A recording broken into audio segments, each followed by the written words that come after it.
여러분, 사람 목숨에 값을 매길 수 있을까요? 아마 대부분은 말도 안 된다, 또 그래서도 안 된다고 생각할 거예요.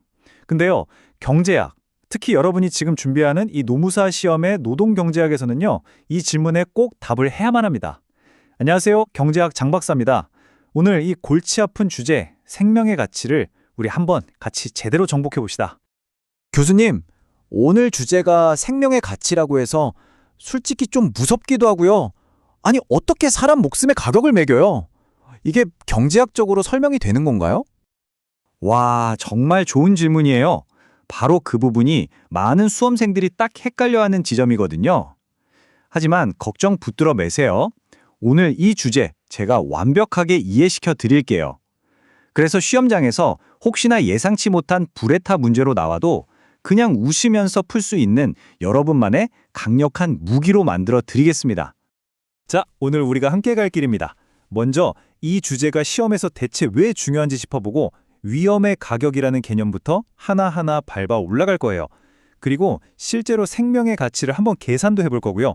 이게 실제 정책에 어떻게 쓰이는지 본 다음에 마지막으로 시험에 써먹을 핵심만 딱 정리해 드릴게요. 따라올 준비 되셨죠? 좋습니다. 첫 번째 관문이에요. 경제학에서 생명의 가치를 제대로 알려면 먼저 시장이 위험이라는 거에 어떻게 가격표를 붙이는지부터 알아야 해요. 이걸 경제학 용어로 보상적 임금 격차라고 부릅니다. 자, 우리 시험의 바이블이죠. 보리아스 교재에 나오는 내용입니다. 원리는 아주 간단해요. 더 위험한 직업은 사람들을 일하게 만들려면 당연히 돈을 더 줘야겠죠? 바로 이 임금하고 위험 사이의 관계를 보여주는 게 헤도닉 임금 함수라는 겁니다. 이 그림에서 보는 것처럼 근로자들은 더 높은 임금을 위해서 어느 정도의 위험까지는 감수할지 스스로 선택을 하게 되는 거죠. 자, 여기서 정말 중요한 수식이 나왔습니다. 화면에 좀 크게 확대해 볼게요. 바로 이거예요. 여기서 W는 임금, 웨이지고요. P는 다칠 확률, 그러니까 위험의 정도를 나타내요. 이 수식은 임금이라는 게 위험에 따라서 어떻게 변하는지를 보여주는 아주 중요한 열쇠라고 할 수 있습니다. 이 수식에서 제일 중요한 건 바로 여기, 알파입니다. 이게 뭐냐? 바로 위험의 가격이에요. 근로자가 위험을 한다니, 그러니까 아주 조금 더 감수할 때 시장이 그 대가로 얼마의 돈을 더 얹어주는지를 나타내는 숫자죠. 그러니까 우리의 핵심 목표는 뭐다? 바로 이 알파 값을 찾아내는 겁니다. 자, 그럼 이제 이론은 충분히 봤으니까요. 이 추상적인 개념을 실제 숫자로 바꾸는 마법을 한번 보여드릴게요. 진짜 간단하니까 겁먹지 말고 따라오세요. 교재에 나오는 아주 유명한 예시죠. 여기 X, Y 두 기업이 있습니다. Y 기업은 X 기업보다 치명적인 사고를 당할 확률이 0.1%, 숫자로 바꾸면 0.001만큼 더 높아요. 그 대가로 Y 기업 근로자들은 연봉을 $8,700 더 받습니다. 교수님, 질문 있습니다. 0.1%라는 추가 위험에 대한 보상이 $8,700라는 건 알겠는데요.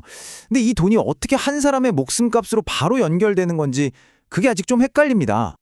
와, 아주 예리한 질문이에요. 바로 그 연결고리를 지금부터 찾아보죠. 자, 이렇게 상상해 보세요. 위험한 Y기업에 근로자가 딱 1,000명 있다고 칩시다. 사망 확률이 0.1%, 즉 0.001이니까 1,000명이 일하면 통계적으로 몇 명? 그렇죠, 1명이 사망하게 됩니다. 그런데 이 1,000명 전부가 위험수당으로 $8,700씩 더 받았잖아요. 그럼 이 그룹 전체가 받은 추가 보상금은 총 얼마일까요? 1,000명 곱하기 $8,700. 네, $8,700만 달러죠. 바로 이겁니다. 이 근로자 집단은 통계적으로 1명이 사망하는 위험을 감수하는 대가로 다 합쳐서 총 $8,700만 달러를 받은 셈이 되는 거예요. 그래서 나오는 숫자가 바로 이겁니다. $870만 달러. 이걸 경제학에서는 통계적 생명의 가치, 영어로는 VSL이라고 불러요. 중요한 건 이게 특정 한 사람의 목숨값이 아니라는 거예요. 불특정한 다수 중에 한 명의 사망을 막기 위해서 우리 사회가 이 정도 돈은 지불할 용의가 있다라는 의미인 거죠. 와, 교수님, 그럼 이 복잡한 표에 있는 숫자들을 저희가 다 외워야 하는 건가요? 산업별로 사망률이랑 보상 금액이 다 다른 것 같은데요? 하하, 아니요. 절대 아니에요. 이걸 다 외울 필요는 전혀 없어요. 중요한 건 이 표를 암기하는 게 아니라 이 표가 보여주는 원리, 즉, 더 위험할수록 더 많은 보상을 받는다는 이 원칙과 그 원리를 통해서 통계적 생명의 가치를 뽑아낼 수 있다는 그 생각의 흐름을 이해하는 게 핵심입니다. 아, 이제 알겠습니다. 그러니까 이게 제 목숨값이 870만 달러다. 이런 뜻이 전혀 아니고 우리 같은 근로자 집단에서 통계적으로 발생하는 사망자 한 명을 막기 위해서 사회가 이 정도 비용을 쓸 의향이 있다. 이런 의미군요. 경제학 장 박사. 정확합니다. 바로 그거예요.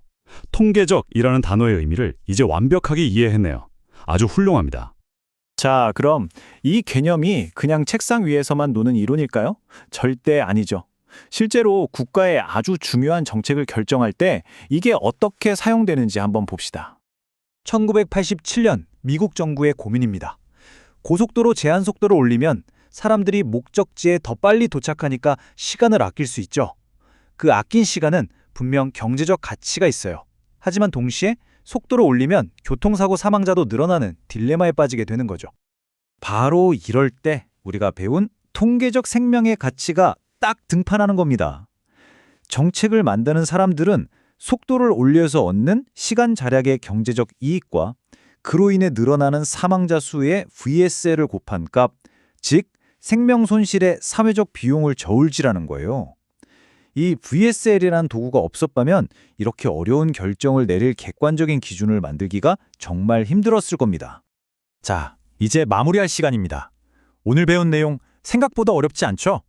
여러분은 오늘 노무사 시험의 가장 큰 산 중 하나를 넘은 거예요. 이제 자신감을 가지셔도 좋습니다. 오늘 내용의 핵심 딱 두 가지만 기억하세요. 첫째, 생명의 가치는 도덕적 판단이 아니라 한정된 자원을 어떻게 쓸지 결정하기 위한 경제학적인 도구라는 점. 둘째, 그 값은 하늘에서 뚝 떨어진 게 아니라 사람들이 현실에서 기꺼이 감수하는 위험과 보상의 관계에서 나온다는 점입니다. 이 두 가지만 머릿속에 딱 넣어두면 시험장에서 보상적 임금 격차니 VSL이니 하는 주제가 불이타로 나와도 절대 당황하지 않을 수 있어요. 여러분은 이제 세상을 분석하는 강력한 무기를 하나 더 얻게 된 겁니다.